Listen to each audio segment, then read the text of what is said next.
To escape her tycoon husband's control, a woman intentionally took provocative photos of herself and flaunted them to him, posing as a criminal.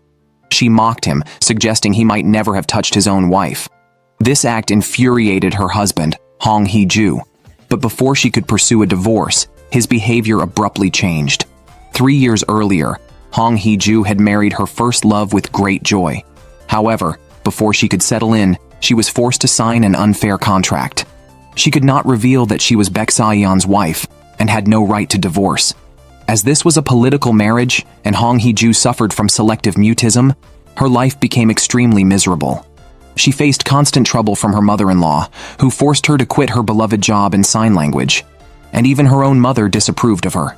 Hong Hee-ju had resigned herself to a bleak existence until one day her car was remotely controlled, causing it to drive erratically on the highway. The brakes failed, and the steering wheel was unresponsive. The car finally stopped in the middle of the road, narrowly avoiding a collision with an oncoming truck, which swerved just in time. Before she could recover, a figure in black appeared, closed a mobile phone used to control the car, and approached her, opening the car door. Meanwhile, Baek Sa-yeon, busy with official duties, received a call from an international number. The caller threatened to kill his wife, which Baek Sa-yeon dismissed as a prank, and hung up quickly. However, still concerned, he called his mother-in-law to ensure Hong Hee-ju was safe at her parental home. Relieved by the confirmation, he relaxed, but the strange number called again. Since Baek Sa-yeon had always kept his wife's information well hidden, he did not believe that Hong Hee-ju had been kidnapped. When he heard the kidnapper demand a ransom, he scoffed and declared he wouldn't pay a penny. This response enraged the kidnapper, who began to torture Hong Hee-ju in the car, even cutting her neck with a knife. As Baek Sa-yeon refused to answer calls, Hong Hee-ju realized she was utterly abandoned. Thinking of the kidnapper's words that he would call back when her body was found, she felt hopeless and slammed the accelerator, intending to die with the kidnapper. However, the scene shifted, and Hong Hee-ju was back home unharmed, hiding her injuries and cooking dinner for her husband. When her husband mentioned the strange calls, she ignored him. Back in her room, her mother called, scolding her for not seeking medical treatment and blaming her for not being pregnant yet. Hong Hee-ju angrily hung up, growing tired of everything around her. The next day, Hong Hee-ju accompanied her husband to an event, acting as a sign language interpreter for the ambassador's wife. Standing for a long time caused her high heels to hurt her feet. She wanted to ask her husband to leave early, but Baek Sa-yeon was indifferent and even complained about her lack of cooperation at work. This made Hong Hee-ju explode. She confronted her husband's indifference and then walked away. Before Baek Sa-yeon could understand what was happening, his phone rang again with the kidnapper on the line. Baek Sa-yeon tried to mock the kidnapper and vent his frustration, but the kidnapper shocked him by saying he was right beside him. Realizing the kidnapper could accurately describe his location, Baek Sa-yeon panicked. When he looked up, he saw a suspicious man and quickly followed him. He rushed into the bathroom and took the man's phone, only to realize it was a misunderstanding. Concerned for his wife's safety, Baek Sa-yeon quickened his search. However, he had never publicly disclosed his wife's information, so he assumed the kidnapper was just trying to scare him. Unexpectedly, the kidnapper blurted out Hong Hee-ju's name and revealed that Baek's original fiancée was actually his eldest daughter, Hong Il-kyung. He had married Hong Hee-ju only because his intended bride had run away. Faced with his secrets being exposed, Baek Sa-yeon had no choice but to bow to the kidnapper and agree to all his demands. However, Baek was unaware that the person on the other end of the phone was his wife, Hong Hee-ju, who simply wanted him to leave his current wife and bring back his original fiancée. Previously kidnapped Hong Hee-ju, abandoned by her husband, had spoken out in anger. She had intended to die with the kidnapper, but had survived the ordeal, while the fate of the kidnapper in the back seat remained uncertain. Revived and refusing to be downtrodden any longer, she picked up the kidnapper's dropped phone. She remembered the kidnapper saying that this phone could only call Baek Sa-yeon, was fitted with an automatic voice changer, and could not be traced within 10 minutes. Thus, she decided to make threatening calls to her husband, forcing him to abandon her or else ruin his father's election campaign. Hong Hee-ju's actions infuriated Baek Sa-yeon. Terrified, she hung up and stepped out of the bathroom only to see her furious husband at the corner. Startled, she tried to flee, but was spotted and chased by Baek Sa-yeon. Without a word, he grabbed her hand, pulled her into an empty room, and forcefully undid her clothes, revealing the glaring wound on her pale neck. Only then did Baek Sa-yeon confirm that his wife had indeed been threatened by kidnappers the day before. Hong Hee-ju thought she was caught making a call until he handed her the phone to answer some questions, which relieved her. After some discussion, Baek Sa-yeon was convinced the kidnapper had not lied yesterday. He complained loudly about why his wife hadn't told him such a major issue, and then made some commanding arrangements before leaving. Hong Hee-ju was weak with fear that he would discover she had made the call.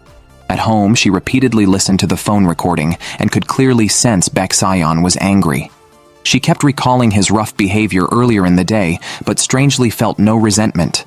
When the sound of the door's keypad alarmed her, she quickly hid her phone in her handbag. As soon as Baek Sa-yeon entered, he asked for the keys. Guessing they were in her handbag, he walked over to get them. Fearing the discovery of another phone, Hong Hee-ju rushed to hold it back and turned to hand him the car keys instead. Baek Sa-yeon, holding the keys, went to the garage to inspect the car. The damaged seat worried him. Only then did Hong Hee-ju remember he would check the dash cam. She hurried to the basement to stop him, but Baek Sa-yeon immediately asked how she managed to drive the car back in such a state. She told him she had called a tow truck. Next, Baek Sa-yeon asked why the dash cam had recorded nothing. Hong Hee-ju's heart sank, relieved only because she also didn't know why there was no recording. During their conversation, a motorcycle charged towards them. Concerned for her safety, Baek Sa-yeon pulled her into his arms and scolded the rider to be more careful next time. After the rider apologized and left, the two realized their position was too intimate and quickly separated. Baek Sa-yeon then told her to quit her job. Hong Hee-ju typed on her phone that she didn't want to resign. Baek Sa-yeon said security must accompany her if she continued working. Hong Hee-ju agreed, as long as it wasn't too conspicuous. After Hong Hee-ju left, he asked a friend to help recover the dashcam data. After dealing with it, he went home to see his mother, who suggested Hong Hee-ju quit her job during the election and criticized the marriage, wishing it had been called off. As a sacrifice for the marriage alliance, Baek Sa-yeon retorted that if not for the Cheongyun Daily covering up many scandals for his father wouldn't have forced him to marry the man's daughter. The sudden ringing of the phone made Baek Sa-yeon think it was the kidnapper. His mother's teachings had not prepared him for such moments of instability. There were many things that unsettled him. The next day, his subordinates reported that their investigation had yielded nothing. Street surveillance captured no useful footage. The guest list for the embassy dinner also revealed no suspicious individuals. While in a meeting, he received a text from security personnel stating that they had lost track of Hong Hee-ju, who they were supposed to protect at the courthouse. This made it impossible for Baek Sa-yeon to focus on the meeting. Fortunately, security later informed him that they had found Hong Hee-ju meeting with a man. It turned out the man was a friend from 3 years ago, before Hong Hee-ju had cut off all contact after her marriage. The man had coincidentally come to the courthouse as a witness and ran into Hong Hee-ju by chance. It was evident that the man had once had strong feelings for Hong Hee-ju, as he had learned sign language well enough to communicate with her. Upon returning home, Hong Hee-ju was confronted by her mother, who had even bought her combat gear. To take care of her father effectively, Hong Hee-ju had no choice but to comply with her mother's wishes and try to conceive a child, as her father was her weak point. After taking a bath, Hong Hee-ju put on the sexy combat gear and called Baek Sa-yeon using the kidnapper's phone. Hearing Baek Sa-yeon firmly state he would not compromise, Hong Hee-ju sent him a photo, toughening her heart. Baek Sa-yeon was confused by the photo until Hong Hee-ju mockingly asked why he couldn't recognize the distinctive mole on his wife's thigh. Surprised, Baek Sa-yeon laughed and tentatively asked if the kidnapper was married. Hong Hee-ju casually replied that she was married, then corrected herself to single, exposing a vulnerability. Baek Sa-yeon realized the caller was a pervert, daring to deceive her with a photo from the internet. Clearly a sleazy repeat offender. It seemed that an additional charge of indecency would be necessary once they caught him. Baek Sa-yeon told the kidnapper that no one knew Hong Hee-ju better than he did, and that any attempt at intimidation or extortion should be well researched. Angry, Hong Hee-ju demanded that he come and verify for himself. After hanging up the phone, Hong Hee-ju was startled by her own words. At this time, Baek Saeon's team had already traced the general area of the signal. He instructed his subordinates that the kidnapper was married and to focus the investigation on men who had recently divorced or were planning to divorce. While they were arranging to trace the source of the photo, Baek Saeon hesitated, unsure of the photo's authenticity. Even his subordinates sensed his anger. Meanwhile, Hong Hee-ju was annoyed by what she had said, but also upset that Baek Saeon doubted the authenticity of the photo after she had struggled to pose for it. He claimed to know her well, but questioned the photo. Unbeknownst to her, Baek Saeon was already driving home. The first thing he did upon entering was to rush to her room. For the first time, Baek Saeon tried to pull the blanket without lifting it first. At that moment, Hong Hee-ju was gripping the blanket tightly, leading to a standoff. Unexpectedly, Baek Saeon, being stubborn, pulled with all his might, causing both to lose balance and him to fall on top of her. The incident was so sudden that neither was prepared. Hong Hee-ju was completely stunned, staring into her husband's eyes for a moment before shyly looking away. However, seeing this, Baek Saeon immediately regained his composure and slowly stood up. He then instructed her to report to the presidential office tomorrow to work as a sign language interpreter. She did not realize how much Baek Saeon cared about her. When they were newly married, Baek Saeon would smile affectionately upon seeing Hong Hee-ju dozing off while waiting for him to eat. But when she woke up, he would put on a stern face and tell her not to obey her mother-in-law's orders, and to pretend to have feelings for him as if they were a real couple. After he left, Hong Hee-ju's mind was filled with the ambiguous scenes from earlier, curious why he hadn't checked her thigh. Fortunately, she hadn't been exposed. What puzzled her more was that the next morning, Baek Saeon, who usually left early, was still in the living room and, unusually, making breakfast himself. During their conversation, he asked Hong Hee-ju who the man she met at the court yesterday was. Hong Hee-ju straightforwardly told him that the man was her college classmate. After hearing this, Baek Saeon was visibly upset and questioned whether the man was trustworthy. Seeing her response, Baek Saeon's face grew even more serious. Fortunately, one of his subordinates called to say that there had been progress in the analysis of the recorded conversation. Before leaving, he reminded Hong Hee-ju to finish her meal. In the afternoon, Hong Hee-ju visited her father at the hospital, who suffers from Alzheimer's disease. He had forgotten many things, but still remembered that Hong Hee-ju's dream was to be a news anchor. That's why he had allowed his divorced wife to take her away, which made Hong Hee-ju even more unwilling to be manipulated by her mother and marry Baek Saeon like a puppet. She was truly exhausted. At 10 p.m., Baek Saeon was waiting for the kidnapper's call as scheduled.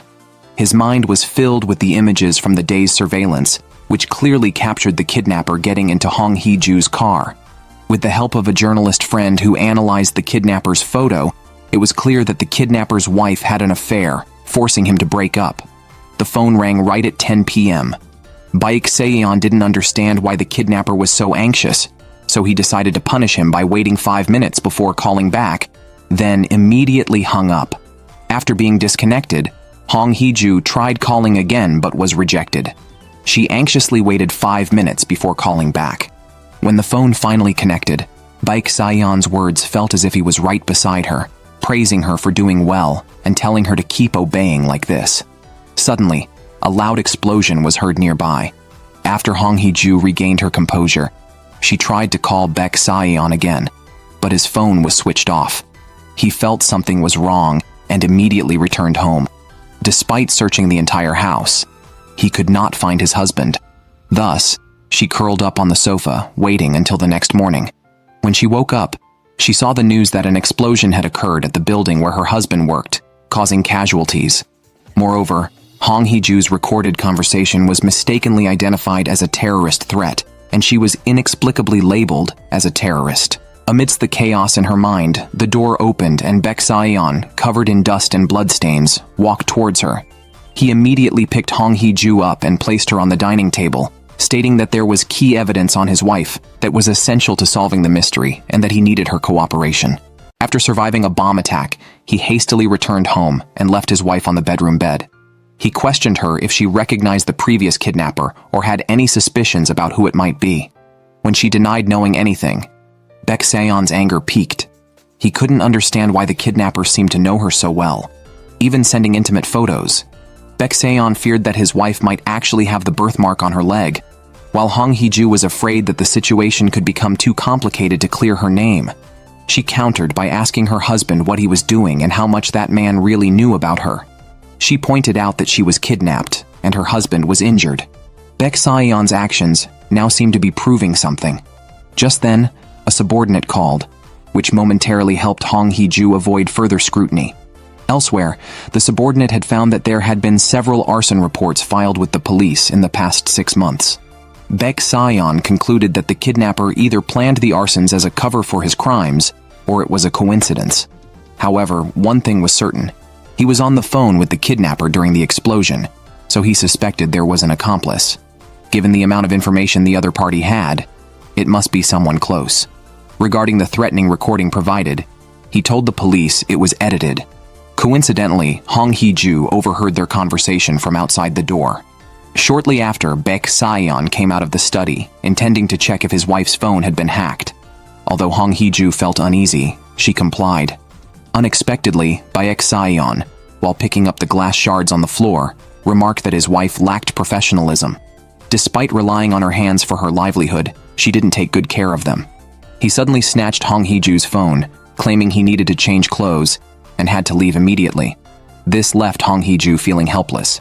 Meanwhile, the kidnapper received a message instructing him not to act independently, signed by someone codenamed Teacher. On the other side, Baek Saeon found nothing incriminating in his wife's phone, just a messaging app. Recalling how Hong Hee-ju once mentioned she was close with a senior colleague, he jealously opened their chat history and carefully read each message. He discovered that the colleague had once taught at an orphanage and had also planned to have dinner with his wife that afternoon. Naturally, Baek Saeon was uneasy. He grabbed his phone and called a friend. By the afternoon, as the senior Ji Sang-woo and Hong Hee-ju sat down together, Baek Saeon walked in. He had planned to subtly disrupt their meeting.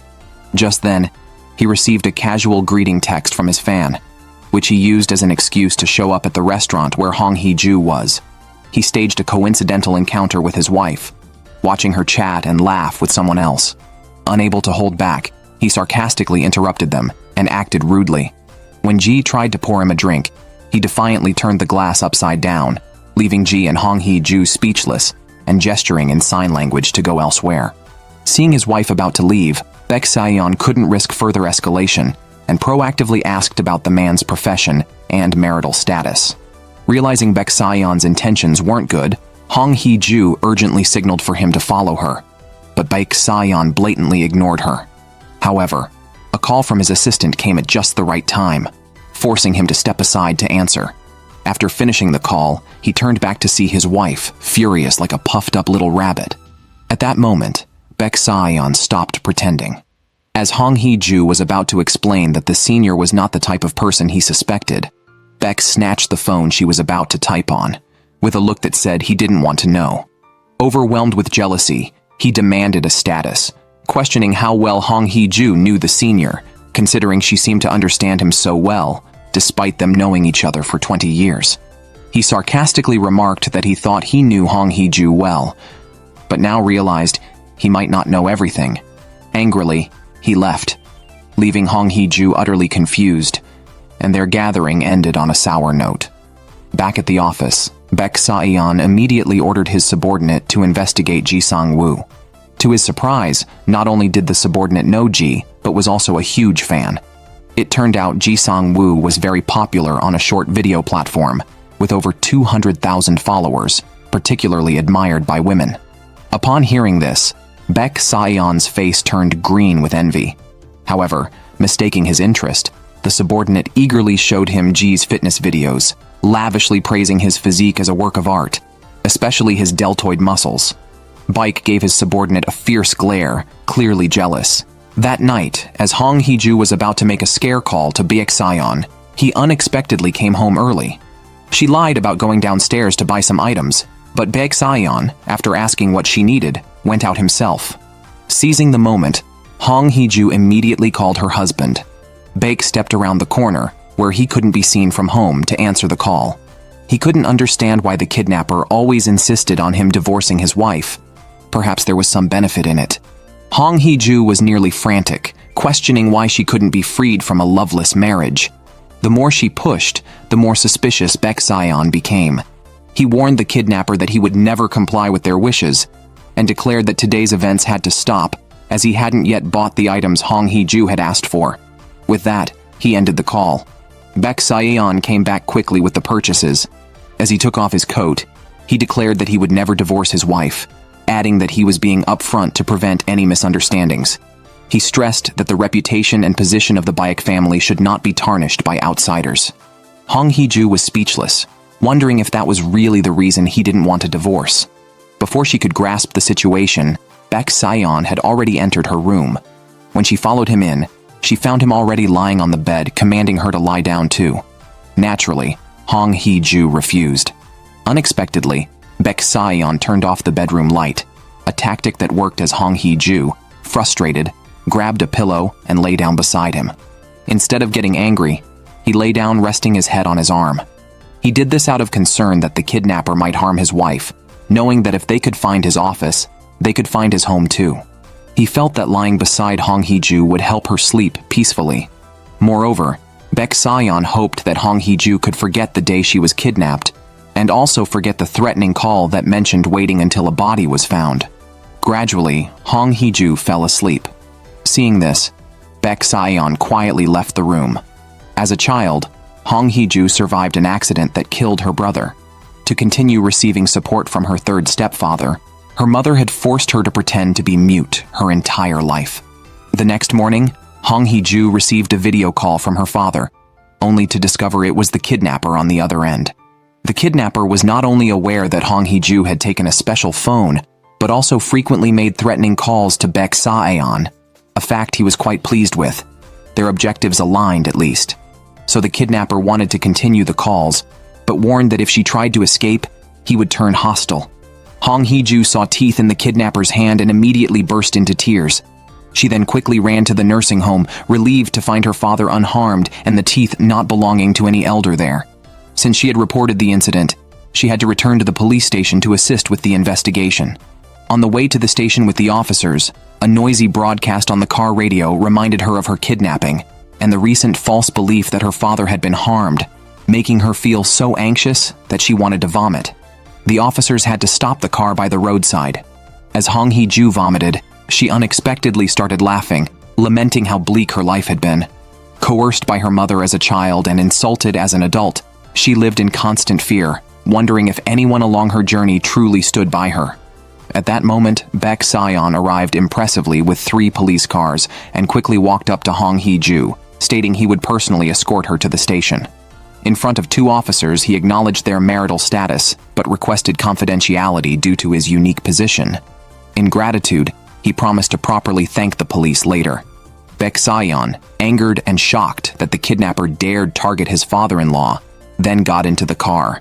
Meanwhile, Hong Hee-ju broke down crying. Baek Sion, both surprised and pleased, tenderly handed his wife a handkerchief while softly muttering that crying made her look ugly. He quickly clarified that he meant no mockery. He simply believed in crying openly when needed. Shortly after, Baek Sion drove to a luxurious hotel and reminded Hong Hee-ju, hoping she hadn't forgotten what day it was. Entering the guest room, Baek Sion wanted to talk with Hong Hee-ju first, as many things had happened recently, from the kidnapping to her father's nursing home incident. Although they had not requested police investigation, if things continued, an investigation was inevitable. Baek Sion needed Hong Hee-ju to understand that if the victims were not the couple, the police would start their investigation with her.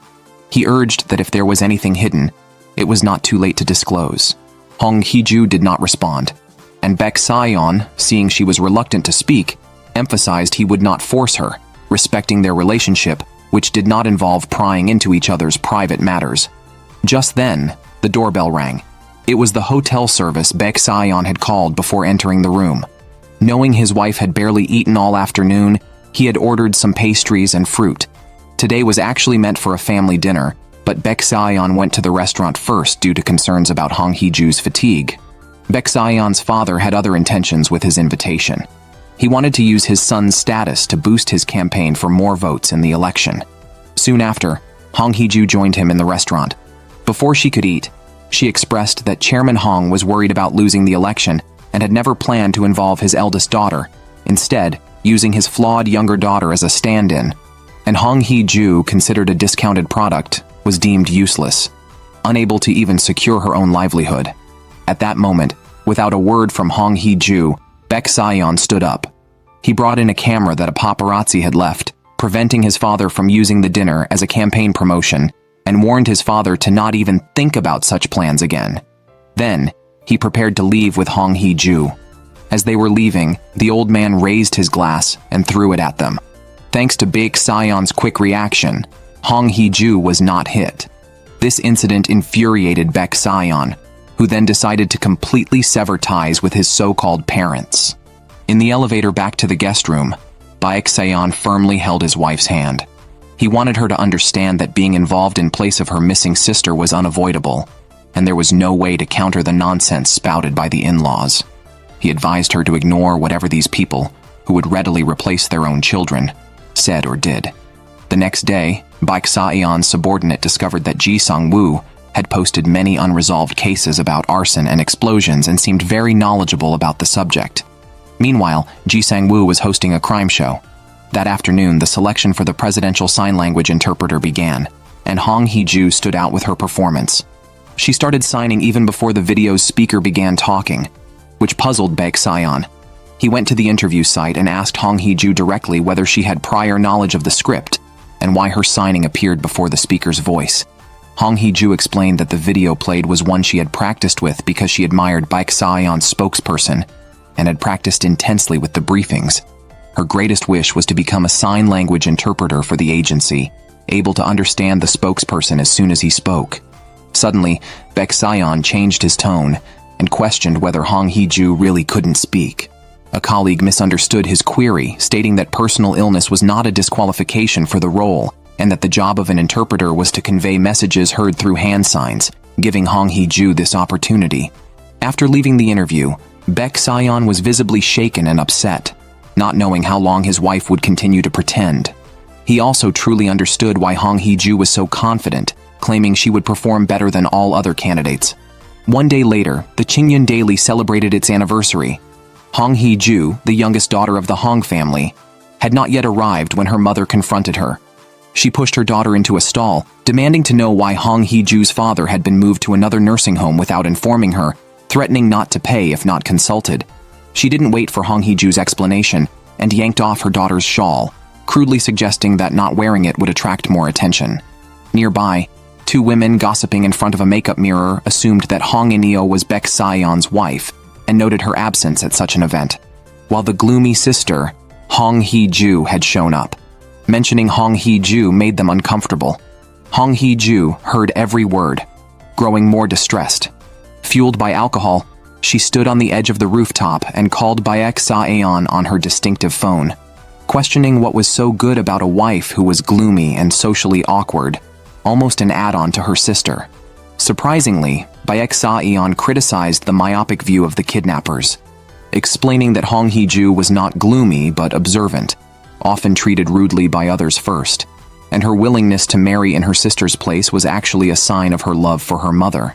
He proudly shared how there was a time when he hated eating and speaking due to the greedy and noisy surroundings, and only Hong Hee-ju brought him peace, allowing him to breathe easily just by being around her. At that moment, the elevator dinged and the doors opened. Hong Hee-ju turned to see Baek Sa-yeon holding her shawl, both still on their phones, looking at each other. Baek Sa-yeon sighed. As I thought. Not because he discovered Hong Hee-ju was some mysterious person, but because he had finally confirmed that Hong Hee-ju could speak. He thanked the police for showing him surveillance footage, where Hong Hee-ju had loudly called for help out of fear, revealing he had known all along that she could speak. Baek Sa-yeon caught Hong Hee-ju talking to someone. In a panic, Hong Hee-ju fell. Baek Sa-yeon quickly stepped forward to protect her. Although he questioned her actions, Hong Hee-ju just stared at him tearfully. Baek did not press further, but carefully helped her put on her coat and let her leave first. Despite receiving a call from his assistant about the kidnapper's location being very close, he did not suspect Hong Hee-ju, but worried about her safety. He ran through the stairwell and only relaxed after seeing Hong Hee-ju safe. To get Hong Hee-ju to talk, Baek Sa-eon reminisced with her about their younger days. Once, a fierce dog nearly bit her, but she did not scream. Baek protected her and taught her to stand up against oppression, whether from parents or others. That night, neither could sleep. Baek Sa-eon wanted to confront Hong Hee-ju about hiding things, but feared a harsh answer and decided not to put too much pressure on her. He asked his subordinate if spouses hide things from each other. The subordinate believed that as long as it's not about hiding money, it's not a problem.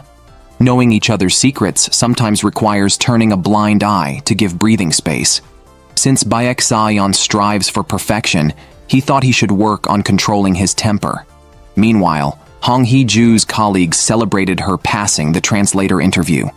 Her friends urged her to share the good news with her family.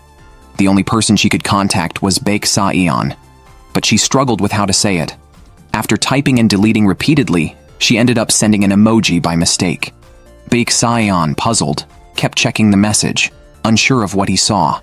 After leaving a meeting, he stared at his phone, excited yet unsure how to respond, troubled by what tone to use. Baek Sa-eon gave Hong Hee-ju a business suit as a job entry gift. He then asked her to try on another dress in front of her, but she refused. Baek Sa-eon was puzzled, but Hong Hee-ju said the dress was too fancy for her, and she had no occasion to wear it. Baek then suggested she try on less fancy clothes. While waiting for Hong Hee-ju to try on the clothes, his assistant confirmed through voice analysis that the voice belonged to a woman. Still shocked, Baek was drawn to Hong Hee-ju as she came out of the fitting room. He approached her and told her that undervaluing herself was a bad habit, and he wanted to help her break it. Unbeknownst to them, Hong Hee-ju's sister, Hong Il-kyung, was outside the store watching them. Hong Hee-ju invited Baek Sa-eon to dinner. While discussing what to eat, a congratulatory message from a senior arrived. Baek immediately became alert and stared at Hong Hee-ju's phone. It was the senior inviting Hong Hee-ju to dinner. She intended to decline, but Baek urged her to accept, provided he could also attend. Hong Hee-ju soon regretted this decision, as the two men confronted each other at the dinner table.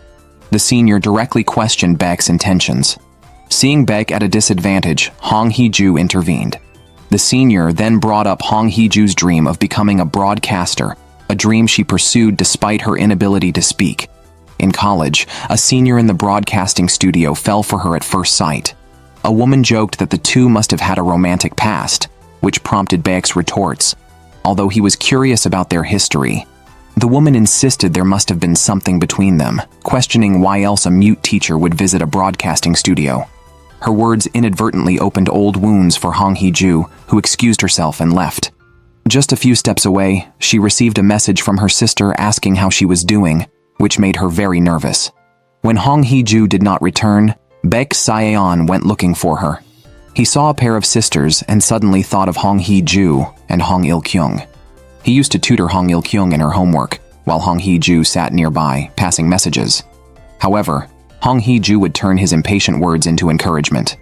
Recalling his mother-in-law's words, Baek Sa-eon suspected that the kidnapper's demand for a divorce was for Hong Il-kyung. So, when the kidnapper called again using Hong Hee-ju, he asked if it was for Hong Il-kyung. Just as the caller was about to respond, a car ran a red light and sped towards Baek Sa-eon. Frozen in place, Baek Sa-eon was pushed away by Hong Hee-ju, who then got hurt. After treating Hong Hee-ju's wounds, Baek Sa-eon tentatively asked if she had spoken earlier. Hong Hee-ju continued to deny it. The next day, Hong Hee-ju reported to the presidential press room. The leaders were unsure how to communicate with her. Baek Sa-eon intervened, stating he planned to learn sign language and had a basic understanding already. Under Hong Hee-ju's guidance, he was able to gesture effectively, feeling closer to her. That evening, at a department dinner welcoming the newcomer, Baek Sa-eon's behavior changed everyone's perception of him. Previously serious, he now showed a desire to perform due to Hong Hee-ju's presence. The assistant received a notification that voice analysis had advanced, identifying the caller as a woman in her 20s. Meanwhile, Hong Hee-ju was worried because she had received a call from a kidnapper the previous night. The kidnapper confessed to being the one who had tried to run over Baek Sa-eon with a car. After seeing Hong Hee-ju's actions, he called to remind her. Hong Hee-ju asked directly why he wanted her to divorce. He said he enjoyed seeing Baek Sa-eon destroyed, and claimed to be the one who knew Baek Sa-eon best. He warned her to divorce quickly because Baek Sa-eon would soon discover her true nature. Hong Hee-ju was troubled, unsure whether to confess to Baek Sa-eon. Unbeknownst to her, Baek Sa-eon was already suspicious. Considering recent events, it was hard for him not to be. He handed a recording from a police car to his assistant for analysis, comparing it to the kidnapper's voice, suspecting Hong Hee-ju might be involved. Baek Sa-eon was heartbroken and got drunk in front of his subordinates for the first time. Concerned for him, Hong Hee-ju quickly followed him in a taxi. When she arrived at the garage, the designated driver had already left, and Baek Sa-eon was asleep on the car seat. It took her immense effort to help him back home, where they both fell and accidentally kissed. The assistant was efficient, and the analysis results were out, confirming the voices were essentially identical. When the man woke up, he only felt sore in his arm and turned to see his feigned mute wife had slept beside him all night. The man carefully tried not to wake his wife, but she suddenly opened her eyes. They locked eyes, and both jumped up, experiencing such closeness for the first time in their 3 years of marriage. The man's heart raced, unable to remember the events of the previous drunken night. Hong Hee-ju was conflicted about whether to confess the kidnapper's involvement. As Baek Sa-eon anxiously awaited her next words, the phone rang. He saw a message from his assistant from the previous night. The recent calls from the kidnapper were indeed from Hong Hee-ju. However, they concluded that the initial call, the explosion, and the sanatorium incident were committed by someone else, and certainly not with Hong Hee-ju as an accomplice. For the first time, Baek Sa-eon felt defeat. He had always believed he could control situations better than anyone, making rational judgments and avoiding traps. Yet, despite clear signs, he had been in denial. He blamed himself for not being mentally prepared, which left him overwhelmed. When he next met Hong Hee-ju to learn sign language, the words he needed to learn were about forgiveness. He asked how to sign, "I forgive you." After several unsuccessful attempts, Baek Sa-eon sighed, realizing forgiveness was not so easy, and lost his motivation to learn. Today was a significant day. 20 years ago, due to a decision by his father-in-law, Baek Sa-eon's mother had locked her own son in that villa, an act she could not forget. Meanwhile, because of a message from Hong Il-kyung, Hong Hee-ju could no longer avoid meeting her. She was shocked to find her sister was neither deaf nor mute, and was even more stunned that her sister had always known she was feigning her disability. Angry, Hong Hee-ju stormed out. The sister ran after her to apologize, admitting she knew she was selfish. At that time, she did not want to be miserable alone. She needed someone else to share her misfortune. Hong Hee-ju could not accept it. Why should she keep quiet because her mother said so, or speak because her sister asked? She remained silent, expressing her dissatisfaction through sign language. Hong Il-kyung had something more crucial to tell Hong Hee-ju. She sent a message informing her that on the eve of her wedding, it wasn't she who pushed Hong Hee-ju towards Baek Sa-eon. Instead, it was Baek Sa-eon who demanded Hong Hee-ju, using her as a pawn for an alliance between the families. Eager to confirm this with Baek Sa-eon, Hong Hee-ju returned home only to find him searching her room. Caught in the act, Baek Sa-eon claimed he was looking for his own phone. Suddenly, something caught his attention. Pulling it out, he couldn't help but laugh, surprised at this unknown side of Hong Hee-ju. She tried to snatch it back, leading to a tussle that left them both on the bed. This familiar scene triggered a fleeting memory in Baek Sa-eon of the previous night's closeness, making his heart race. He quickly pushed Hong Hee-ju away and fled. He walked for a long time, unable to calm down. At 10 o'clock, as expected, the kidnapper's call came. Now knowing the caller was Hong Hee-ju, Baek Sa-eon felt more at ease during the conversation. They talked daily. The kidnapper understood him well, prompting him to want to know more about the kidnapper. They decided to take turns asking each other questions. Baek Sa-eon learned that Hong Hee-ju was indeed under threat, while Hong Hee-ju wanted to know if she was really being used as a hostage. Baek Sa-eon openly admitted that he has had nightmares since his youth. During those times, practicing hand signs daily with Hong Hee-ju, whose hand movements calmed him, helped him regain composure. His initial intention in asking for Hong Hee-ju was to help her escape from her prison-like family home, hoping she could live freely with him. However, he inadvertently became her new prison. Hong Hee-ju stated that she wanted a divorce because she did not want to continue hoping. The two then cleared up their misunderstandings. Baek Sa-yeon had been pushing Hong Hee-ju away because he thought this was not the marriage she wanted. He planned to let her go when the time was right, but if it was what Hong Hee-ju wanted, things would be different. He would make an effort to change their relationship. Hong Hee-ju soon noticed Baek Sa-yeon's efforts. On the day of the team-building event, to ensure Hong Hee-ju could have a special lunchbox, Baek Sa-yeon ordered one for everyone. During the ride, he used his authority to sit next to Hong Hee-ju. Meanwhile, the kidnapper received a message to act that day. Unaware of the impending danger, Baek Sa-yeon watched over the sleeping Hong Hee-ju, shielding her from the sunlight. A call from a subordinate disrupted this peaceful moment. The subordinate, displaying affection to his wife through exaggerated gestures, piqued Baek Sa-yeon's interest. He humbly sought advice, looking at the subordinate's phone wallpaper and then at Hong Hee-ju, feeling envious. Upon arriving at their destination, Baek Sa-yeon eagerly volunteered to team up with Hong Hee-ju. After winning the competition, he excitedly spun her around in a hug, stunning all the employees. This was surprising as their leader, married for 3 years, suddenly embraced a new employee. Baek Sa-yeon could only offer an awkward apology.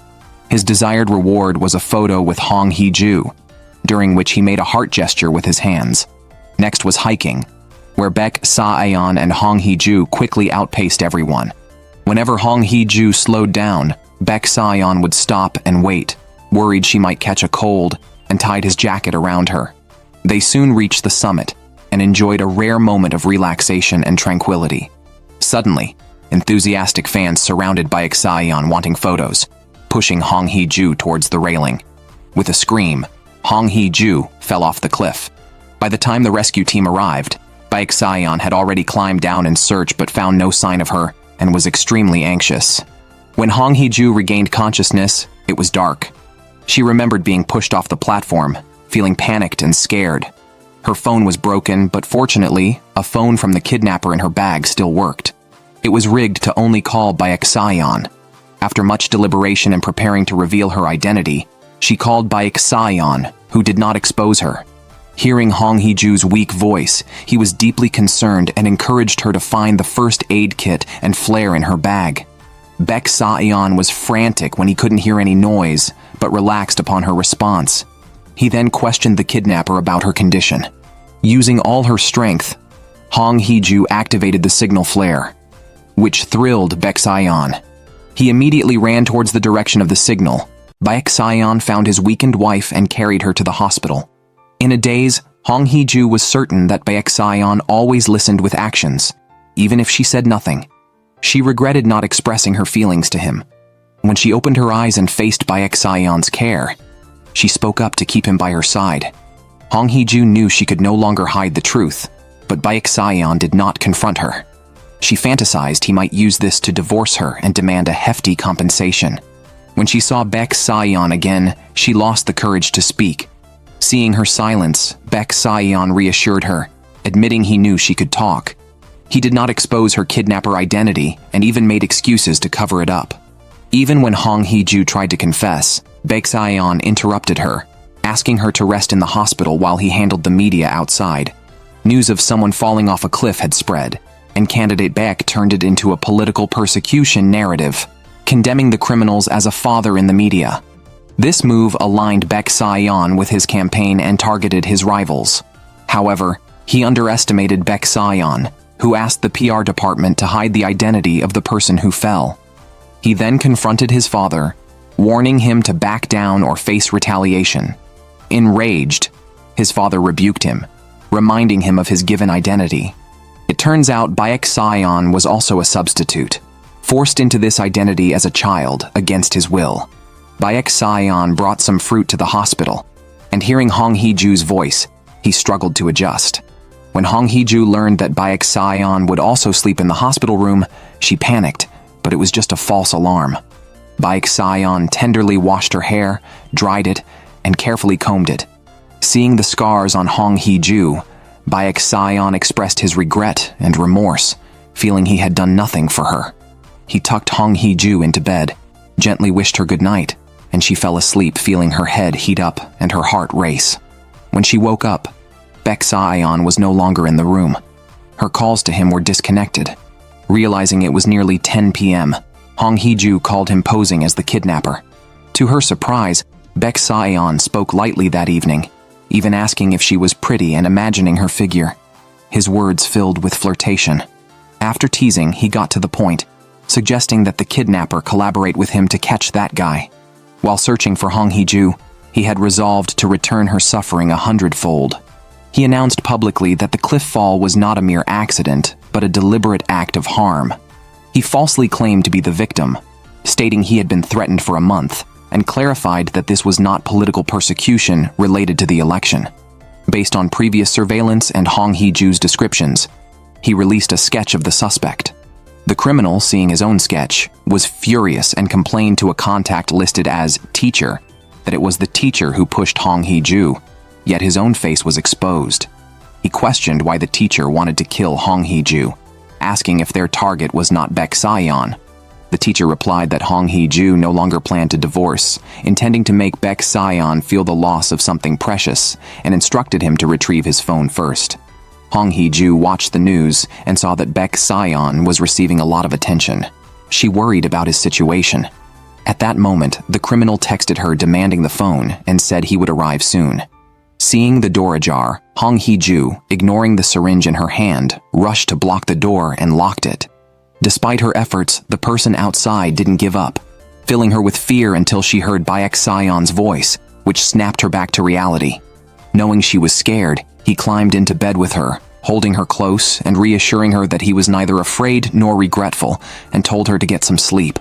Hong Hee-ju couldn't fall asleep, and as 10 p.m. approached, she quietly left the room and called Baek Sa-eon using the kidnapper's identity.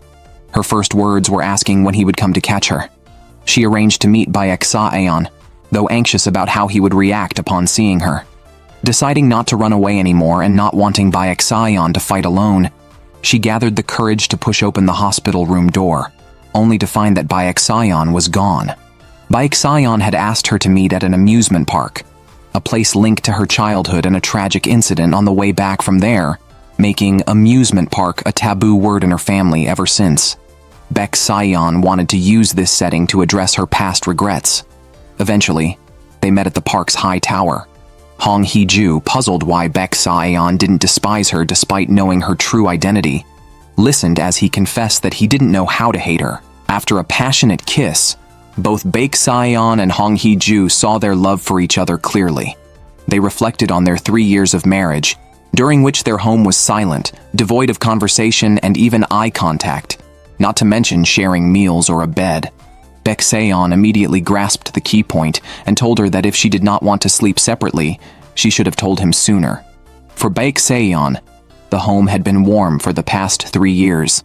Whenever he came home and saw the light shining through the window, he knew his wife was waiting for him. He admitted that he was scared at that time, scared that if he did not set boundaries, his feelings for Hong Hee-ju would deepen and he might consider giving up everything to live with her. Hong Hee-ju was reminded of a plan Baek Sa-eon had mentioned. She wanted to know what the plan was, and Baek Sa-eon promised to tell her when the time was right. She did not press further. While they shared this sweet moment elsewhere, the criminal was furious. He wanted more than just his phone back. He wanted everything that belonged to Baek Sa-eon.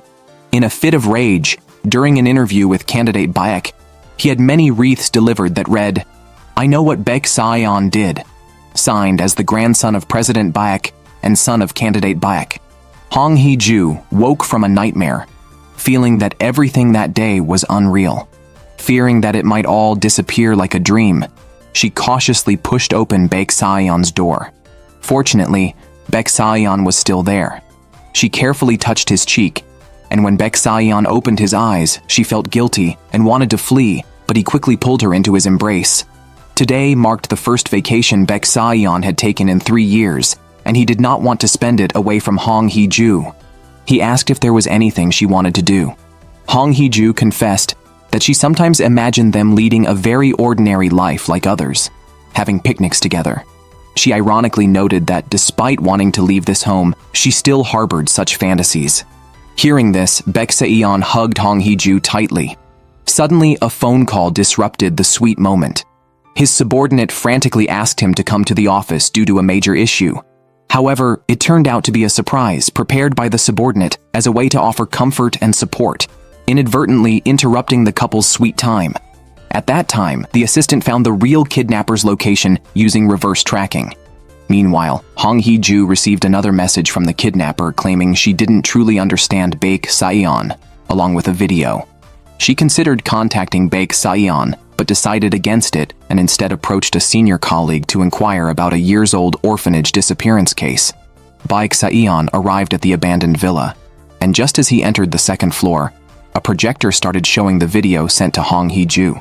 The screen then switched to display the message, "It was you, wasn't it?" Followed by a return to a variety show clip with a news ticker about the orphanage case scrolling below. As they heard a car outside, the senior brought Hong Hee-ju to the door.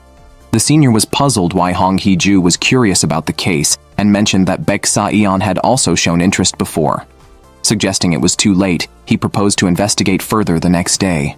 As they left, Baek Sa-yeon witnessed the scene. He overtook the senior's car in a risky maneuver, pulled Hong Hee-ju into his car, and warned the senior to stay away from her in the future. He also questioned the senior about what he knew regarding the orphanage. Clearly, Baek Sa-yeon mistook the senior for a suspect. After they left, Baek Sa-yeon asked Hong Hee-ju why she was at that location. Hong Hee-ju showed him the message from the criminal. Baek Sa-yeon wondered why she hadn't asked him directly and questioned if she was afraid. After she confirmed her fears, Baek Sa-yeon felt helpless, thinking she feared his true identity and the unknown secrets he might hold. However, Hong Hee-ju explained that she was afraid of Baek Sa-yeon learning about her kidnapper identity and feared he would run away just like she would if she discovered something hidden about him. Baek Sa-yeon was distressed and immediately comforted her. He told her that if anything happened and all his known identities disappeared, President Baek's grandson, candidate Baek's son, spokesperson Baek Sa-yeon, the only Baek Sa-yeon he wanted to remain was Hong Hee-ju's Baek Sa-yeon. After this, they embraced tightly. Meanwhile, a media report led a subordinate to receive a tip. The informant claimed to have important information for Baek Sa-yeon, stating that that person is still alive. Suspicious, the subordinate checked the caller's information and found it was a fishing gear store. Baek Sa-yeon immediately headed to the store, unaware that an unwelcome guest had arrived there. On the way, Baek Sa-yeon recalled his past with the store owner, his foster father, with whom he had lived a simple life. His foster father had treated him as his own son. However, the day a luxury car took Baek Sa-yeon away, they had lost contact. Baek Sa-yeon thought of his foster father's mention of that guy and remembered witnessing a man forcefully submerging a child in water. As Baek Sa-yeon was lost in these memories, Hong Hee-ju became increasingly anxious back home, fearing something bad was about to happen. Just then, the doorbell rang. Hong Il-kyung arrived with a paternity report, emphasizing that Baek Sa-yeon was not a true member of the Baek family. To his surprise, Hong Hee-ju showed no concern, recalling Baek Sa-yeon's earlier words and finally understanding their meaning. On the other side, Baek Sa-yeon arrived at his foster father's house to find it ablaze with his foster father unconscious inside. As he attempted a rescue, an electrical explosion caused the fire to spread rapidly, and Baek Sa-yeon also fell unconscious. Hong Hee-ju, unable to contact her husband, was fraught with anxiety. She went alone to the Baek family home, seeking help from her in-laws to report the matter. They only promised not to stand by idly. As Hong Hee-ju was about to leave, the manager caught up with her and subtly revealed that the real Baek Sa-yeon was the intimidator. The manager had watched Baek Sa-yeon grow up and noted that he never smiled easily at home. He seemed pitiful and brooding. Therefore, he shared this information with Hong Hee-ju, who immediately understood. She felt immense inner pain and guilt for almost collaborating with the intimidator and sympathized with Baek Sa-yeon's difficult years. Just then, her senior called and she rushed to the hospital. It turned out her senior had rescued someone from a fire. The senior had approached the fishing gear shop owner because of a child disappearance case, but was turned away. Seeing Baek Sa-yeon speeding away, the senior found it suspicious and returned, managing to save 2 people from an explosion just in time. Now he had many questions. Who was the arsonist? What was the relationship between Hong Hee-ju and Baek Sa-yeon? He contacted Hong Hee-ju because of Baek Sa-yeon's continuously ringing phone. Hong Hee-ju was grateful, yet apologetic, admitting she had to keep many things secret. Baek Sayon was out of danger. Sitting by his hospital bed, she was heartbroken and prayed for his swift recovery. In his coma, Baek Sayon revisited his childhood, where he saw the old chairman on the lake personally deal with his grandson, telling Baek Sayon that some monsters are born that way, but now it was resolved, and he just needed to choose another favored grandson. Although the foster father was also rescued, he had not yet awakened. The hospital belonged to the senior's father, who had kept the news of Baek Sayon's incident under wraps.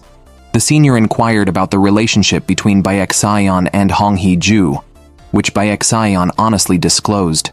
The senior felt both sad and relieved. Sad that Hong Hee-ju already belonged to someone else, but relieved that it was someone who was protecting her. Baek Sayon took this opportunity to express his gratitude to the senior and apologize for the previous misunderstandings. Hong Hee-ju returned home and found the Intimidator's phone. She felt guilty and could not ignore Baek Sayon's current situation. Despite the risk of exposing her past connection with the Intimidator, she decided to provide clues to the police. However, just as she arrived at the police station, Baek Sayon also appeared and snatched the phone. He understood Hong Hee-ju's intentions. Hong Hee-ju did not want to leave it at that. She openly admitted she knew who the real Baek Sayon was and that no one knew what he might do next. She wanted to protect him at least once, but Baek Sayon also didn't want her to get into trouble because, for him, living was all about Hong Hee-ju and staying strong for her. They embraced tightly. The couple returned to the hospital. Hong Hee-ju was puzzled about how Baek Sayon found her. He explained that after a cliff incident, he had installed a tracking system on her phone. Hong Hee-ju wanted to know Baek Sayon's location as well, but he refused, and told her that if he ever disappeared, she should not look for him because he would find her. He wanted to discard the name Baek Sayon and start anew, seeking happiness together. They fell asleep in each other's arms. Soon after, the foster father woke up. He regretted his earlier mercy, unable to kill a child who had narrowly escaped death. Seeing the child lose his memory and intelligence decline, he thought survival in silence would be harmless. Yet he underestimated the child's inherent nature. Baek Sayon understood his foster father well, just as his foster father had raised him. He wanted his foster father to disclose the whereabouts of the bodies he had dealt with, intending to expose someone's crimes. Baek Sayon resumed work after being discharged from the hospital, and Hong Hee-ju stood by his side in front of the media for the first time. The couple displayed great harmony, impressing Hong Hee-ju's father, who rarely regained clarity and felt proud of his daughter and son-in-law. Meanwhile, a reporter investigating a case of missing orphans learned that one was a twin. Soon, through police connections, the reporter uncovered information about the twin brother and shared it with Baek Sayon. At that moment, Baek Sayon had arrived at the burial site mentioned by his foster father. He received a personal report from a friend and was shocked to find that the twin brother was his most trusted assistant. The assistant hung up on Baek Sayon's first call. In the back seat of his car lay an unconscious Hong Hee-ju. Baek Sayon had a bad feeling and tried calling Hong Hee-ju, but no one answered. Anxious, Baek Sayon realized the assistant was using Hong Hee-ju as bait to lure the Intimidator. Previously, when Baek Sayon visited the fishing gear shop, the assistant overheard a conversation between the Intimidator and the shop owner. Realizing he had been targeting the wrong person all along, to exact revenge, he kidnapped Hong Hee-ju and arranged a meeting with the Intimidator, but underestimated the opponent's strength. Even after striking first, the assistant was easily subdued. When Baek Sayon arrived, he saw a conspicuous black bag. Rushing forward, he found his assistant barely alive inside. Before Baek Sayon could react, he heard the roar of an engine behind him. The Intimidator, with a playful attitude, led Baek Sayon behind him.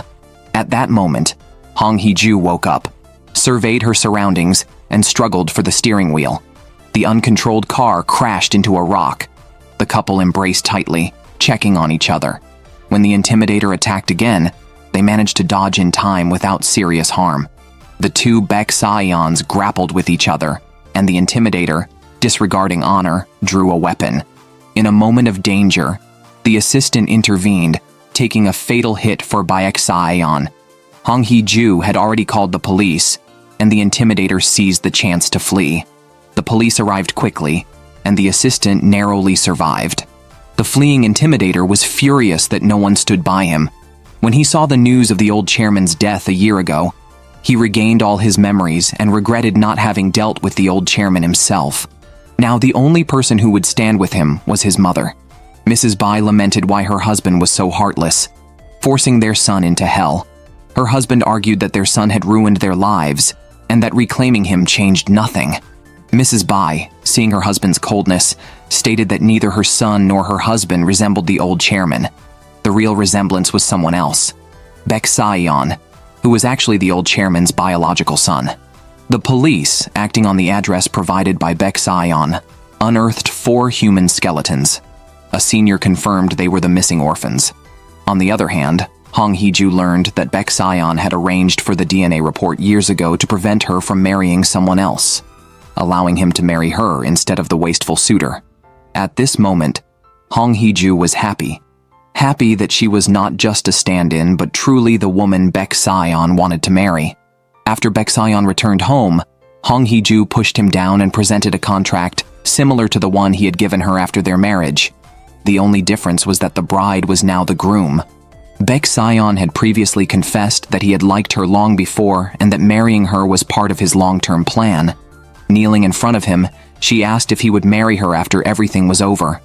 Baek Saeon shook his head no, because once everything settled, he planned to propose to Hong Hee-ju. They kissed for a long time before Baek Saeon told Hong Hee-ju that he had always been confused about why he kept living until he met her. She was the answer he had been looking for. Hong Hee-ju threw herself into Baek Saeon's arms, and the sisters approached their father to ask him to disclose the details of his past deal with the old chairman. Their father recalled the night the old chairman knelt before him. By then, he had discovered that the car accident was orchestrated by the Bai family. Although he was angry and wanted revenge, the deep mutual interests stopped him. The old chairman promised that in exchange for fulfilling one of his requests unconditionally, his grandson would accompany his son on the journey to the underworld. A life for a life to appease his anger. But now, his daughter informed him that the child was still alive, which he couldn't bear. Enraged, he brought a gun to the first anniversary memorial of Chairman Bai. Chairman Hong demanded that the Baek family hand over Baek Saeon. Just then, an explosion occurred inside the building. By the time Baek Saeon arrived, the scene was in chaos, and Hong Hee-ju was nowhere to be found, having been kidnapped by the Intimidator. The Intimidator called Baek Saeon, intending to make him experience true pain. The reason was that as he was nearing death, Baek Saeon merely watched as an observer while he suffered. Therefore, he wanted to enjoy watching Baek Saeon struggle. At that moment, the police sent the location of the Intimidator to Baek Saeon. Baek Saeon reassured Hong Hee-ju not to worry. However, she interrupted him, telling Baek Saeon not to come, and that it was her turn to protect him. On the phone, she made her final goodbye and confession. As soon as she finished speaking, she slammed on the accelerator. Since everything started with her, she decided it would end with her as well. She would not let the Intimidator torment Baek Saeon any longer. With a resolve to end it all, she drove through the road barrier into silence, leaving only Baek Saeon's heart-wrenching screams on the phone. The search and rescue team found the car 20 meters underwater. The 2 people in the car were missing. The media reported that Baek Saeon's wife had been kidnapped and fell into the river with the criminal. They released a sketch of the suspect and appealed to the public for clues. Baek Saeon also held a press conference, visibly exhausted. On camera, he declared that he was not the real Baek Saeon, not the old chairman's grandson, nor the son of the candidate Bai. If any identity of his were true, it was that of a woman's husband. He revealed Hong Hee-ju to the public, pleading for the nation's help.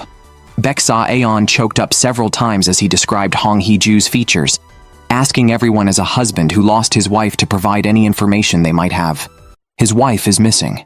Family members rushed to the scene one after another. For the first time, Baek Saeon saw worry on the face of Hong Hee-ju's mother. Looking around, Baek Saeon sharply noticed that Mrs. Baek did not come with them. The police checked the villa's surveillance footage, but did not capture Mrs. Baek. Baek Saeon returned to the Baek residence and found that the footage on Mrs. Baek's car dashcam had been deleted. He concluded that Mrs. Baek was involved in Hong Hee-ju's disappearance. He asked the police to apply for a warrant to access her phone records and location history. However, suspicion alone was not enough, and the officer's request was quickly denied. Baek Saeon suggested the officers apply again, believing there was a way to obtain the necessary evidence. The next day, while the candidate Baek was responding to Baek Saeon's previous statements to salvage his image, the police arrived with an arrest warrant and arrested Mrs. Beck for suspected murder. Mrs. Beck was shocked, unaware of the basis for the charge. Meanwhile, Hong Hee-ju's mother repeatedly dialed her daughter's number, feeling guilty and blaming herself. She had only wanted her daughter to marry a wealthy man for a luxurious life, believing it was for Hong Hee-ju's benefit. Now, no matter how hard she tried, she could not remember seeing Hong Hee-ju's smile. Her guilt was immense.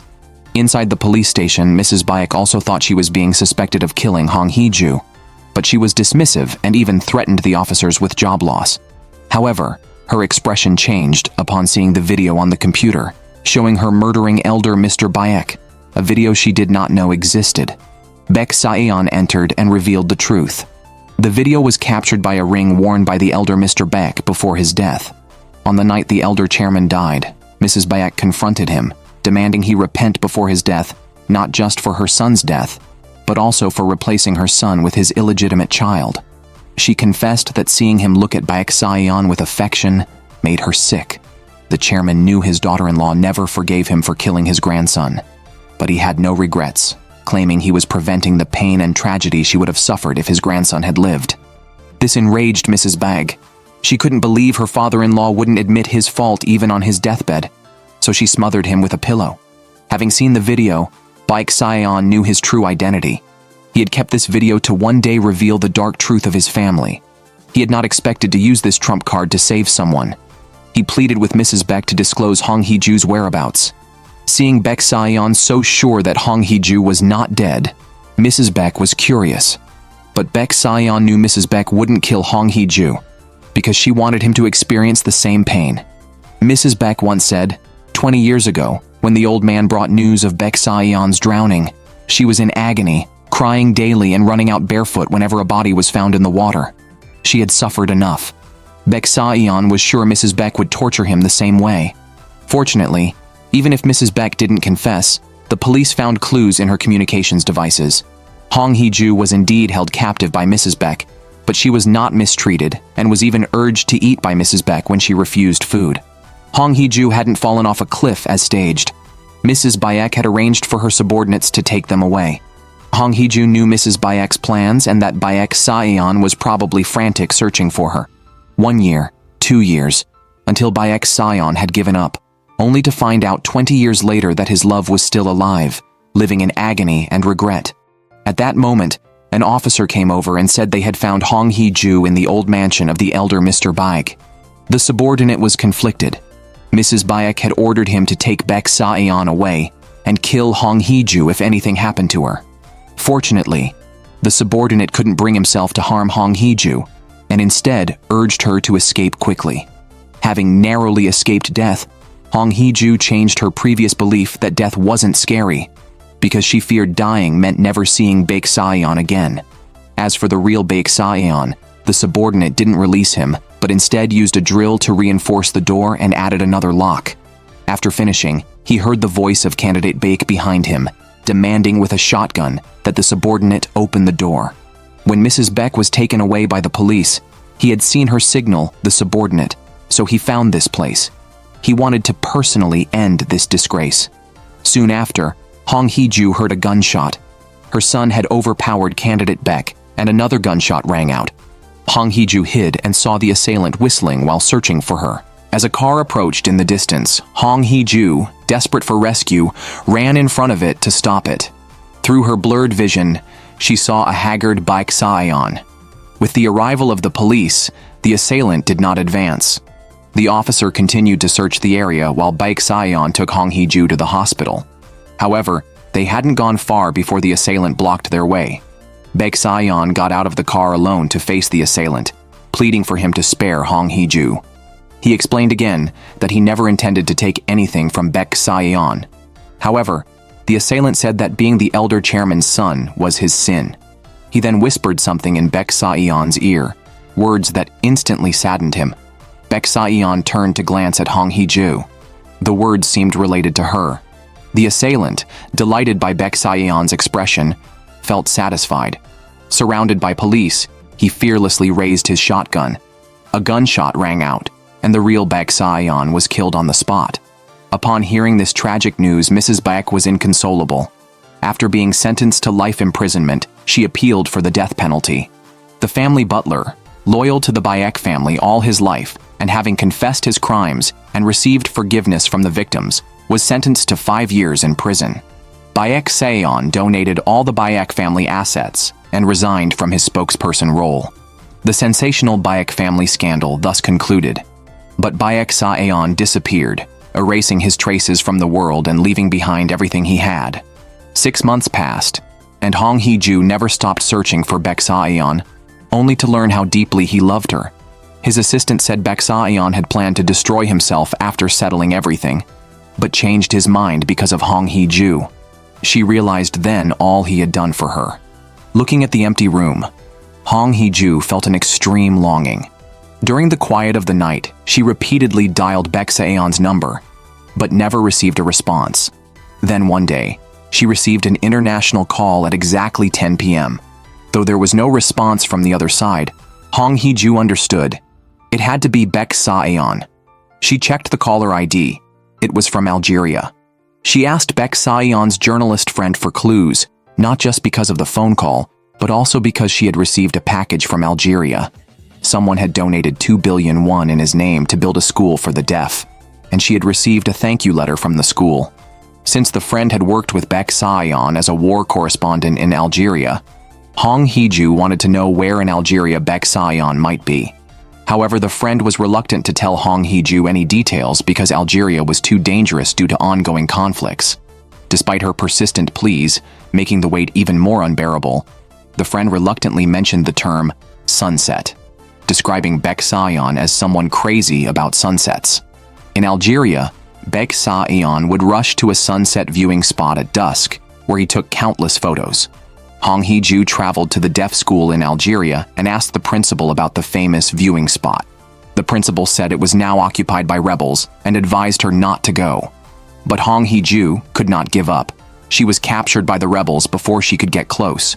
During transportation, their vehicle hit a landmine. While the rebels checked the damage, a man quietly appeared and freed the captives from the vehicle. This man was Baek Sa-yeon.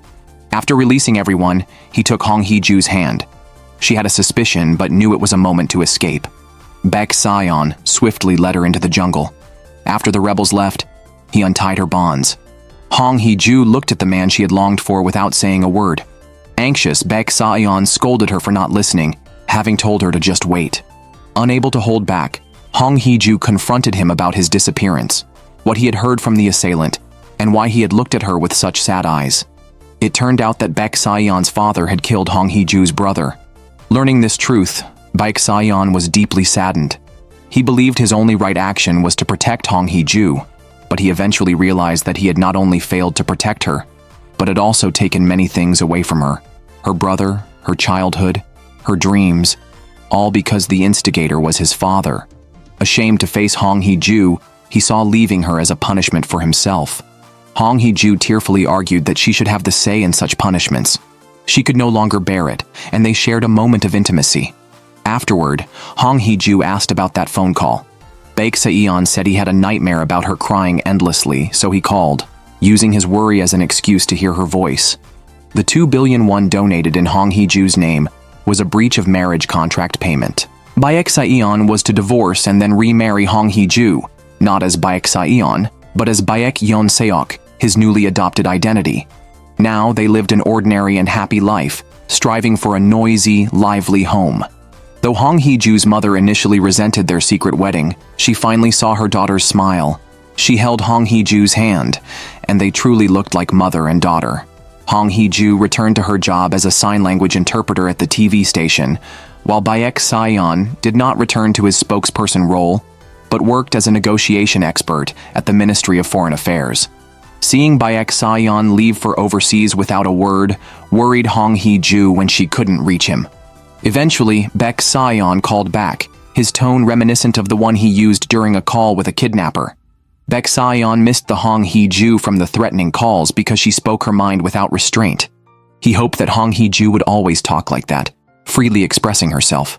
After all their experiences, they understood the way to manage their marriage. The story concludes here.